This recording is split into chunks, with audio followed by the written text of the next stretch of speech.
All right, so how we start every second or third, whatever we call this service, is let's sit with the neighbor or talk to a neighbor about what we got from last week. Share something that you guys held on to this week. Everyone match up with somebody.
All right, 30 more seconds.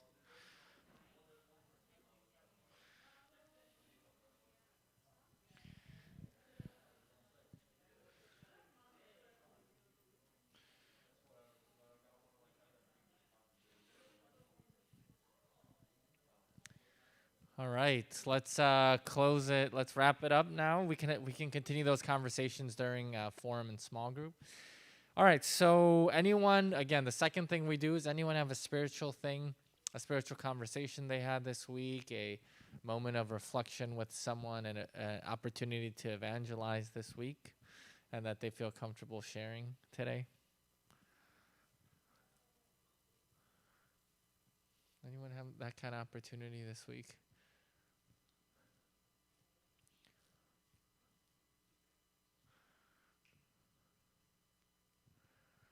Anyone? Let's think. Let's all spend some time and think about that. It could have been a conversation with a family member, a friend, a coworker, a colleague, something in relation to church or your faith. Or Chris has one. Thank you.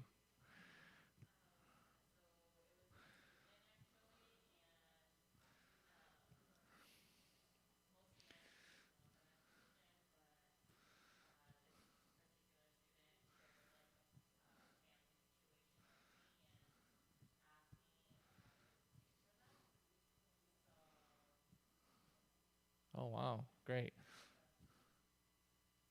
Good. Do you think that prior to us talking a lot about it and stuff, that you would have had that opportunity? Do you feel like that opportunity presented itself because you're being more proactive, or what do you think?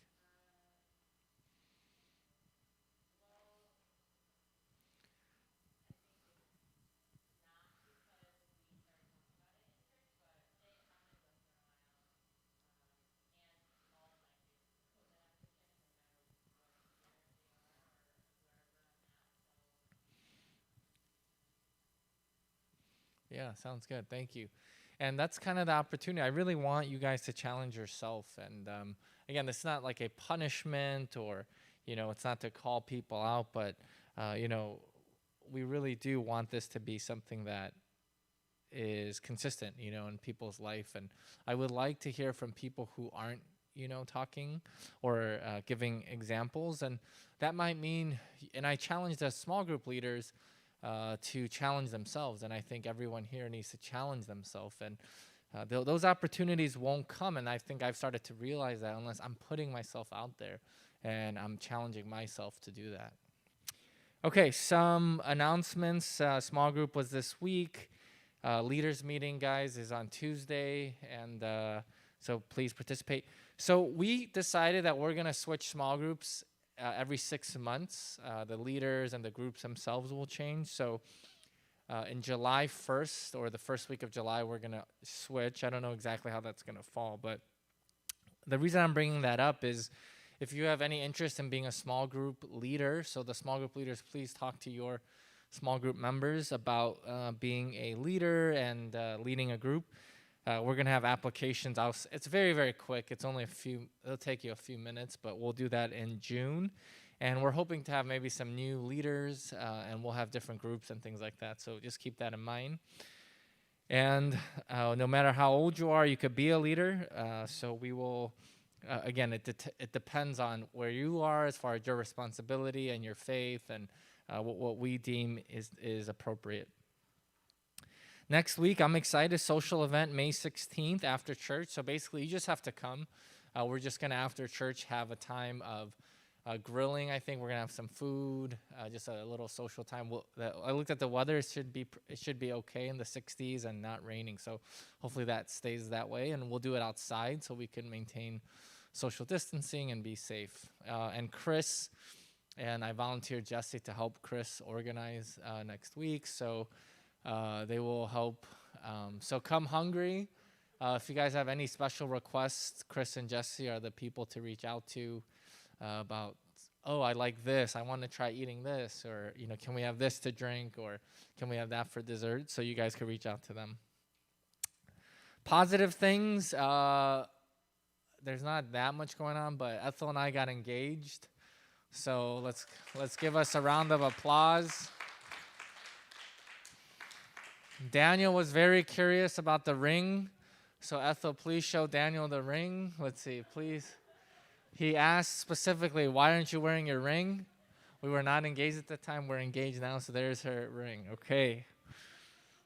All right, so let's talk today. Today's Mother's Day. We're talking about disciples in the kingdom of heaven. It's very connected to last week's message. I was unable to be here for the engagement. But last week's message, the biggest thing that I got was, the value of my life being the gospel. And today it's taking a step further. And once you realize the value of your life and the center of your life being the gospel, you have to take it that next step. And I think for me, that's the theme of 2021, is being a disciple. And what does that mean? And I think this really relates well to the things that we've talked about so far this year. It says disciple is a teacher of the law. And what does that mean? And some of you guys might feel overwhelmed. And I think the biggest thing for Christians, and that's not just Christians, everyone, people feel incapable of doing things. People feel insecure about teaching. People feel like they don't know enough to teach or to educate. And I'm sure that when you guys first started your jobs, or, Chris as a teacher, or, Jesse working with the students, you have that little bit of like insecurity. Do I know enough? Am I going to know the answers? Am I going to be able to do this well? And I think when we talk about disciples of Jesus Christ, a lot of us think that. I'm not ready. My faith isn't strong enough. I can't, I don't know the gospel message. I can't witness because of my lifestyle.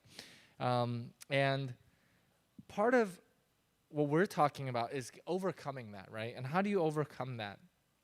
A couple things, and we talked about that in a verse in 1 Peter, is you yourself have to show some kind of hope, right? We talked about in 1 Peter. It says that, we read that passage, it says, have so much hope in your life that people will ask you about it.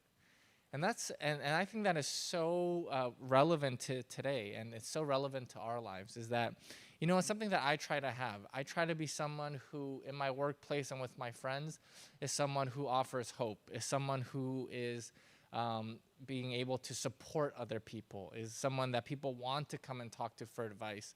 And Ethel always makes fun of me. She's like, people always call you and you just love giving advice. You love giving advice. You love talking to people. And I do. And I think that opportunity comes because it's not like I call them and say, hey, let's talk. Like, I have advice to give you. I have people who reach out to me. Recently, I have a friend who's going through some contract negotiations or starting his first job. So we had a long conversation about that. And I was able to minister to him through that.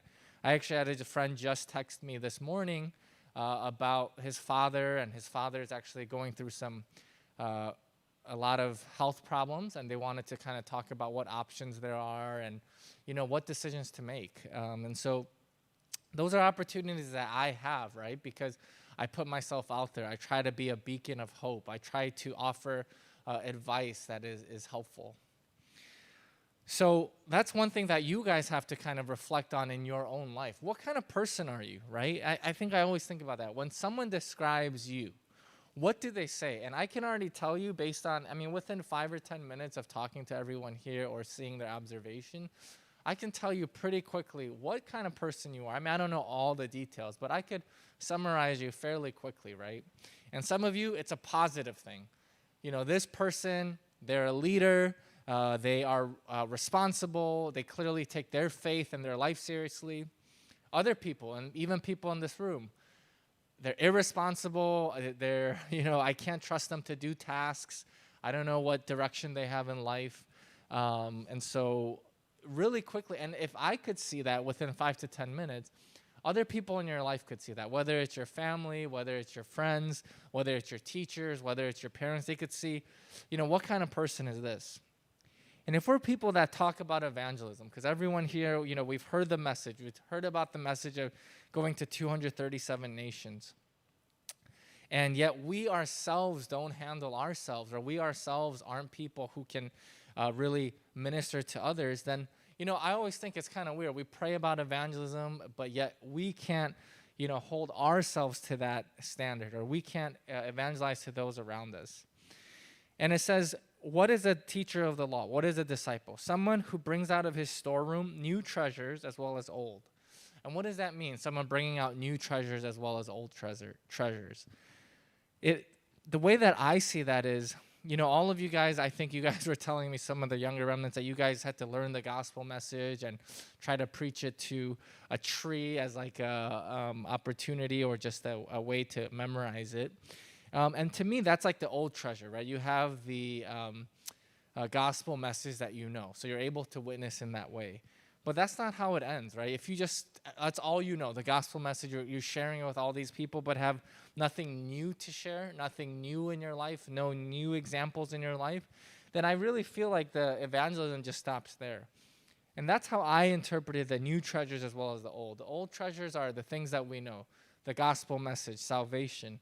But where are the new treasures? Where are the new things that we could talk to people about? Where are the new miracles that are taking place in our life?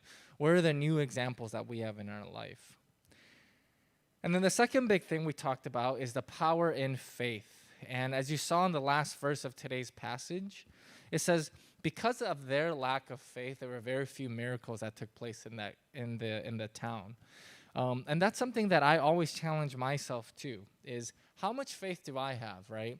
And I think lately, the last month, I've been more stressed than I probably usually am. And I think now that I'm past the month, I can reflect back on it. And I was talking to a friend. We were talking every Tuesday. I call a friend on the way to work, and we kind of have a little forum, as we call it. And I think the thing that we came to was, I was really stressed because there were a lot of things in my life that were out of my control. So I really like control. I really like being able to accomplish things with my effort. But I found out that I was stressed because there were so many things that had nothing to do with my effort, had nothing to do with my control. And that made me reflect, where is my faith, right? Do I really trust that God will provide? Do I really trust that God will have the perfect answer for me? And if that was the case, then I have to let that go, right? I have to let that stress go. And so it was one of those things that I've reflected on recently is, really, am I thankful and am I someone who believes in God because my life is good and I can control things, good things that happen in my life? Or am I truly someone who has faith that even in the midst of difficult circumstances or even in the midst of uncertainty, that I know that God has a plan? And I know that a lot of you guys have things going on in your life, especially the small group leaders. We always, during our meetings, talk about different things that stress us out and things that we're praying about. I think ultimately it's that ability to have that faith, right? And I think that's where that power is, the faith that God will take care of it all. And how do we do that? The pastor talked about this a little bit at the end. And this is something that I share with my patients all the time, right? With mental health, usually, not so much spiritual health, but they go together. You have to do stuff every day to work on your spiritual strength. The same way, right? If you want to get fit, you want to be healthy, you have to go to the gym, you have to eat right, you have to exercise, right? There's no way around it. There's no people who can be fit and healthy without eating right and exercising. There's just no way around it, okay? And the more that you do, the more fit and healthy you get. And the same with spiritual strength, right? Some of us want the miracle. Some of us want the answer. Some of us want the faith, but we're not willing to put even, the pastor gave an example. Are you willing to even put 3 minutes a day? And I would argue that probably people in this room do not spend 3 minutes, right? 3 minutes, 180 seconds a day in the Word or praying or praising or reading or just reflecting or meditating on the message. And so that's something that, if we want to be the teacher of the law, if we want to have power and faith, what are we doing every day to do that, right? It's not just, I came on Sunday and I listened to the message and I went home, right? And then the rest of the week you spend no time. You have to be reflecting on the Word. You have to be in the Word. And what I do every morning, and I started that about a year ago, and for me, it's really been life-changing, is every morning I wake up and I have a routine where I read the Bible, a couple chapters, maybe 1 or 2 chapters. I spend time in prayer, and I spend a little bit of time journaling. And that, to me, is my spiritual exercise that I do every day so that I can have spiritual strength, right? So that when opportunities come to evangelize, that I'll be ready. When temptation comes, have that spiritual strength. Or when uncertainty comes, I'll be able to really let it go and leave it up to God. So I want you guys to reflect on that. And I think the biggest thing I want in 2021 is for us to go from really passive Christians, which I think a lot of Christians are, right? We sit, we listen, and then that's it. To active Christians, the Christians who are spending time every day with God, but the next level, right, of preaching that gospel to other people. And, then I think we're like a real church. Otherwise, we're just people who come and sit an hour and a half every Sunday and go home. So I want you guys to reflect on that this week, okay? All right, and with your small groups, I will close this in prayer. Dear God, we just thank you so much for this opportunity. We just thank you that you have given us this message, and for Mother's Day and all the mothers in our life, Lord, that you have blessed us with. I pray that you would just help us be teachers of the law, people that are able to truly be disciples. Give us the power and faith. Give us the ability to spend time with you every day, Lord. Give us the energy and the consistency to do that, Lord. We thank you.